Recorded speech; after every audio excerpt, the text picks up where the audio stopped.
Bonjour à vous, moi c'est Gabriel. Et moi, c'est Sophia. Bienvenue sur notre chaîne Confluence. Aujourd'hui, on plonge dans un sujet assez préoccupant. Le cadmium en France. On l'appelle parfois le poison silencieux. Il s'infiltre un peu partout dans l'environnement, dans notre alimentation. Oui, exactement. Et on va regarder de plus près les risques pour la santé, d'où vient cette contamination, notamment via les engrais phosphatés. On parlera aussi des enjeux réglementaires, économiques, tout ça basé sur une enquête récente, Cadmium en France, le poison silencieux. Ok, notre objectif c'est de décrypter un peu cette bombe à retardement sanitaire, comme on dit, et toutes ses complexités. Alors, par quoi on commence ? Peut-être par la base, le cadmium c'est quoi ? C'est un métal lourd, toxique, classé cancérogène, mutagène, ça veut dire qu'il peut abîmer notre ADN, et reprotoxique. Réprotoxique, donc dangereux pour la reproduction. C'est ça. Et le corps, en fait, il n'en a pas besoin du tout, mais il l'accumule, surtout dans les reins, dans le foie, et il peut y rester 20 à 30 ans. Ah oui, quand même. Et on y est exposé comment principalement ? Surtout parce qu'on mange le pain, certains légumes, les pommes de terre aussi, des aliments de base, quoi. Et les chiffres en France alors ? L'étude Esteban, elle dit quoi ? Alors là, oui, l'étude Esteban montre que l'imprégnation moyenne, elle a quasiment doublé en 10 ans, à peu près. On est à 0,57 microgrammes par gramme de créatinine. 0,57 mg. Et la valeur de référence, la VTR de l'ANSES, elle est à combien ? Elle est fixée à 0,50 mg. Donc, on est au-dessus en moyenne. Au-dessus. Ce qui veut dire que... Ça veut dire que presque un adulte sur deux, 47% pour être précis, dépasse cette valeur limite. La moitié des adultes, c'est énorme. Et pour les enfants ? C'est encore plus inquiétant, je trouve. Globalement 18%, mais chez les tout petits, les moins de 3 ans, on monte à 36% qui dépassent leur VTR spécifique. Waouh ! Et les risques à long terme, c'est quoi concrètement ? Des atteintes aux reins, bien sûr, une fragilité osseuse aussi, et puis une augmentation du risque pour certains cancers, pancréas, reins et même les maladies cardiovasculaires. Le risque serait multiplié par presque 2,8 à partir de 0,50 microgrammes. C'est vraiment ça le côté poison silencieux.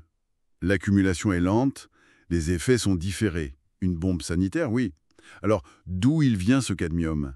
La piste des engrais phosphatés revient souvent. Oui, c'est une source majeure identifiée. Ces engrais sont faits à partir de roches phosphatées qui contiennent naturellement du phosphate, mais aussi... Du cadmium ? Et à force d'en mettre dans les champs, ça s'accumule petit à petit dans les sols agricoles français. L'enquête met en avant les importations du Maroc, de l'OCP.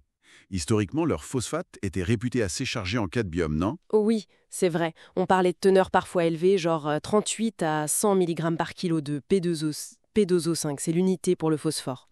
Mais l'OCP affirme maintenant, depuis début 2025, pour l'Europe en tout cas, qu'ils sont sous les 20 mg kilo. Ah, d'accord. Bon, c'est mieux, mais est-ce que ça règle le problème de fond ? L'enquête suggère...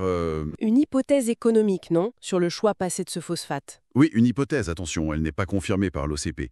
L'idée serait que des accords de libre-échange auraient pu rendre ce phosphate, même plus chargé, économiquement intéressant par rapport à d'autres sources moins contaminées. C'est une piste. Et la réglementation européenne, pendant ce temps, elle semble un peu à la traîne. Effectivement, on peut dire ça. La norme actuelle dans l'UE, c'est un seuil de 60 mg/kg de P2O5. 60. Alors que l'ANSES recommande 20 en France. Exactement. Et l'ANSES dit bien 20 mg/kg, c'est juste pour stopper l'augmentation. Ça ne nettoie rien, et il faudrait des décennies même à ce seuil pour stabiliser la contamination des sols. Mais pourquoi cet écart énorme entre l'UE et les recommandations scientifiques françaises ? Le poids des lobbies ? C'est souvent évoqué, oui. Les lobbies industriels, agricoles. Ils mettent en avant la compétitivité, la dépendance aux importations. C'est complexe. Et la France, elle fait quoi ? Il y avait un projet de décret pour suivre l'ANSES. Oui, un projet pour viser moins de 20 mg/kg, mais bon, il est en attente. Et pendant ce temps, les contrôles de la DGCCRF en 2020 montraient déjà que plus de 20% des engrais contrôlés n'étaient pas conformes. Souvent, ça se soldait par des avertissements, des injonctions. Pas très dissuasif peut-être. Si on continue comme ça, les projections pour la France d'ici 2030 par exemple. Elles sont pas très optimistes, hein. On s'attend à une augmentation des maladies chroniques liées au cadmium. Problèmes rénaux, osseux, certains cancers. Avec un impact sur le système de santé, j'imagine. Évidemment, Une pression accrue sur un système déjà tendu et des coûts qui pourraient se chiffrer en milliards d'euros par an. Et pour le Maroc, pour l'OCP, c'est un défi économique? Ah mais un enjeu majeur. Investir dans les technologies pour enlever le cadmium, la décadmiation, ça a un coût. Ça joue sur leur compétitivité, surtout face à des marchés comme l'Europe qui deviennent plus exigeants. Ça pose aussi la question géopolitique de l'accès à un phosphate propre, comme on dit. L'enquête soulève aussi d'autres points, hein, un peu buzz. La France serait parmi les pays où les enfants sont les plus exposés en Europe. C'est une possibilité évoquée, oui. Et puis, un lien potentiel entre certaines aides fiscales agricoles et la surutilisation d'engrais. Le dilemme classique. Avantage économique versus santé publique. Et l'agriculture bio dans tout ça? Ça aide? Oui, ça aide. Les études montrent une contamination plus faible, environ 48% de moins en moyenne. C'est significatif. Mais ça ne résout pas tout. Non, parce que ça n'enlève pas le cadmium qui est déjà dans les sols.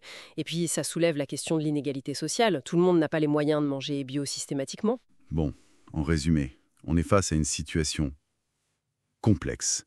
Contamination via l'alimentation, le rôle clé des engrais, une réglementation européenne qui pose question, des pressions économiques, peut-être une certaine inertie politique. C'est ça.